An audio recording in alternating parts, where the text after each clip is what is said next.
Alice always felt drawn to the old oak chest tucked away in the attic.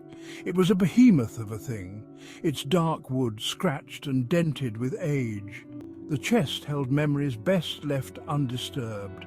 One rainy afternoon, curiosity got the better of me. The attic beckoned with silent whispers. She tiptoed inside, her heart pounding like a drum.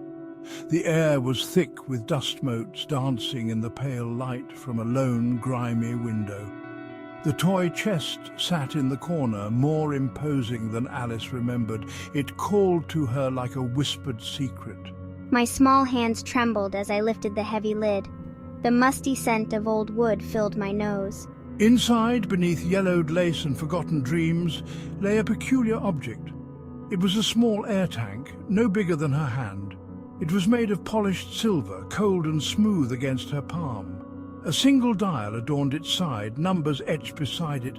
A small label was plastered on its side, the words age-altering gas inhale, once only printed in bold black letters.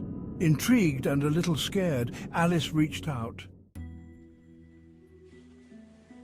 Alice turned the air tank over and over in her small hands. The metal was cold against her skin. The words on the label were both intriguing and frightening. What would it feel like to be older, even for a little while? Her finger hovered over the dial. Alice knew she shouldn't. It was dangerous. Yet the allure of the unknown was too strong to resist. With a deep breath, Alice placed her thumb on the dial. It turned with a soft click. A hissing sound filled the air. A cloud of shimmering purple gas erupted from the tank's nozzle. It swirled around her, a miniature galaxy of color and light. I coughed, waving my hands to disperse the strange mist. I hadn't meant to let out so much. The room seemed to tilt. A strange dizziness washed over Alice. She stumbled back, dropping the air tank with a loud clang. The world spun, colors blurring into an indistinguishable mess. Alice squeezed her eyes shut, her small body trembling. A strange, tingling sensation spread through her limbs, and then everything went quiet.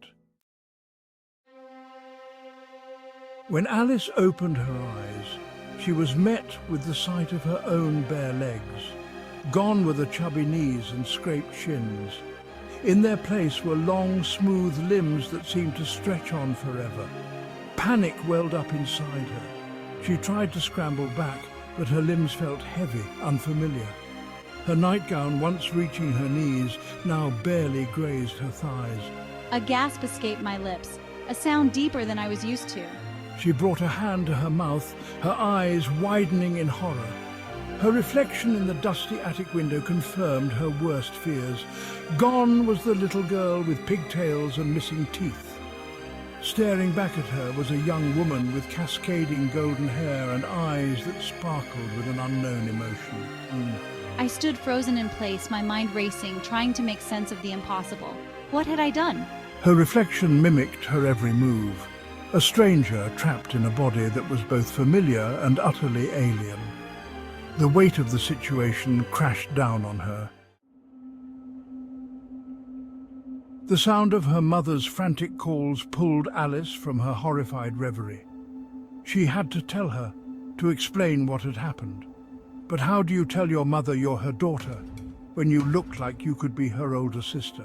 Taking a deep breath, Alice made her way down the attic stairs, each step slow and deliberate. Her mother stood at the foot of the stairs, her face etched with worry. Alice, what were you doing up there? I told you to stay out of the attic.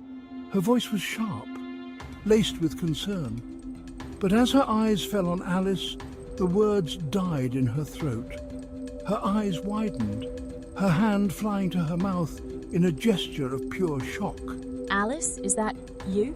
Her voice was a mere whisper, her eyes darting from Alice's face to her elongated limbs and back again. Alice's heart ached at the confusion and fear in her mother's eyes. She tried to speak, to explain, but the words seemed to catch in her throat. Mom, it's me. I found something in the toy chest, an air tank. It changed me. Her voice cracked on the last word, tears welling up in her eyes. The air hung thick with disbelief and a growing sense of dread. The air in the living room crackled with tension. Alice's father sat in stunned silence, his eyes fixed on his daughter's transformed form. Her mother paced back and forth, her face a mask of worry and disbelief. The air tank lay on the coffee table, an ominous reminder of the afternoon's events. It seemed to pulse with an eerie purple light, casting long shadows across the room. There must be a way to reverse it. There has to be. Her eyes darted back to the air tank. A dangerous glint sparked in their depths, a glimmer of desperate hope. Alice, still reeling from her own transformation, felt a chill run down her spine. We could try. The label said to inhale only once. Maybe if we... He trailed off, his gaze meeting his wife's. Alice saw a flicker of understanding pass between them, a silent agreement that sent a fresh wave of fear through her. No, don't. We don't know what it will do. But her pleas fell on deaf ears. Her parents, blinded by their own desires, were already reaching for the air tank, their fingers brushing against the cold, unforgiving metal. The air tank lay on the coffee table, now dark and inert, yet it still felt dangerous, like a coiled snake pretending to be asleep. She couldn't shake the feeling that her parents had made a terrible mistake. The first rays of dawn pierced through the curtains, painting the living room in hues of orange and gold. Alice stirred, her heart heavy with a nameless dread, but the silence that greeted her was deafening. She found her mother first, or held a sight that sent a scream tearing from Alice's throat. Her mother, now a gurgling infant, lay amidst the ruffled bedding. Her eyes, wide and tear-filled, held a spark of recognition that sent chills down Alice's spine.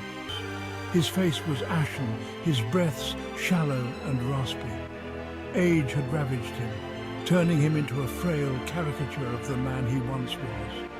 He looked at Alice, his eyes filled with regret and a love that transcended words. Then, with a shuddering breath, he was gone. Alice sat on the floor, the weight of the tragedy crushing her.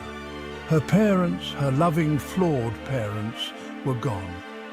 One lost in infancy, the other claimed by the cruel hand of time, and she, forever trapped in a body that felt both familiar and alien, was left to pick up the shattered pieces of their reckless gamble. The air tank lay on the floor, a silent testament to their folly. Alice stared at it, her heart a leaden weight in her chest. The allure of the unknown, the desire to cheat time, had cost them everything. It was a lesson etched in pain, a truth she would carry with her for the rest of her unnaturally long life. The world outside continued as if nothing had changed, the sun rising and setting with indifferent regularity. But for Alice, everything had changed. She was adrift in a sea of sorrow and regret, forever marked by the age-altering gas and the tragic consequences of a single fateful afternoon.